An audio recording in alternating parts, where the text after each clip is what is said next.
Hello guys, welcome back to my channel cute baby Ayasi. আজকে আমি ছাদে এসেছি কি করতে, ফুল তুলতে। তার আগে দেখে নিই এখানে কতগুলো ফুল হয়েছে। অনেক অনেক ফুল হয়েছে, অনেক বড়, কত সুন্দর লাগছে দেখতে। গোলাপি গোলাপি গোলাপি বলছি, সরি গোলাপি না, পার্পল কালার। এখানে দেখো, এখন আমরা তুলতে এসেছি পটপটি। আমরা আসলে তুলতে এসেছি পটপটি। আম্মাকে ধরে দিল অনেকগুলা বটবটি, মোটা মোটা বটবটি। এটা অনেক ছোট গাছটা ছিল, এখন অনেক বড় হয়ে গেছে। কি করতে এসেছি আমরা? বটবটি তুলতে এসেছি, অনেক মোটা মোটা বটবটি।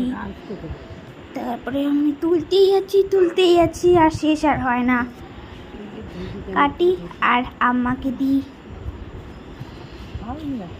এই যে টোটাল 7টা বটবটি হয়েছিল, অনেক মোটা মোটা।